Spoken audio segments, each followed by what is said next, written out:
You ever heard someone say, be wise as a serpent and harmless as a dove? Sounds kind of strange, right?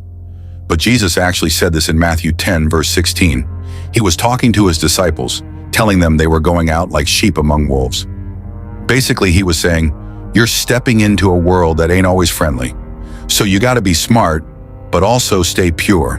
Now let's break this down. First, serpents, snakes. Why them? Well, snakes are cautious. They know how to move without getting caught. They avoid danger, and they don't waste energy on unnecessary fights. Jesus wasn't telling us to be sneaky in a bad way, but to be aware. Think before you act. Know when to speak and when to stay quiet. Don't just jump into things without thinking. Then he says to be harmless like doves. Doves are peaceful. They're not out here fighting or causing trouble. Being harmless doesn't mean being weak.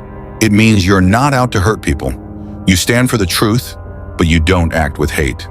Now let's add Proverbs 14 verse 8 to this.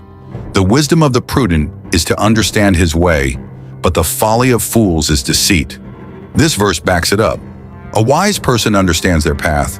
They think ahead, they move with purpose. But fools, they act without thinking and end up in trouble.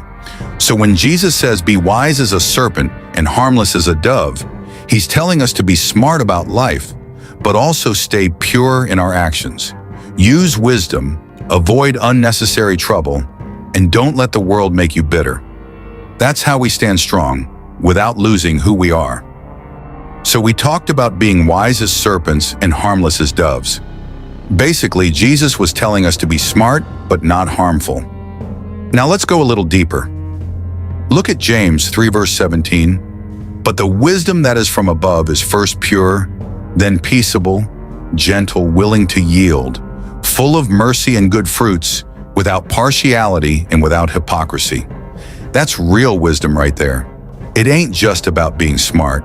It's about having the right heart. See, wisdom from God is different from the world's wisdom. The world tells you to be wise so you can get ahead, outsmart people, win at all costs. But God's wisdom, it's pure. It's peaceable. That means you use wisdom to bring peace, not start fights. You're gentle, not harsh. You're willing to listen, not just argue. Now think about it. Being wise like a serpent means knowing when to speak, when to move, and when to stay quiet. But being harmless like a dove means even when you have the wisdom, you don't use it to harm people. Some people are smart, but they use their smarts the wrong way, to lie, manipulate, or control. That's not what Jesus meant. So if we're following Jesus, we got to check how we use wisdom. Are we using it to help people? To bring peace? Or are we just trying to be right all the time? Real wisdom is full of mercy. It helps people, not just ourselves. So yeah, be wise, but don't lose your kindness. Be smart, but don't lose your heart. That's how we live the way Jesus told us to.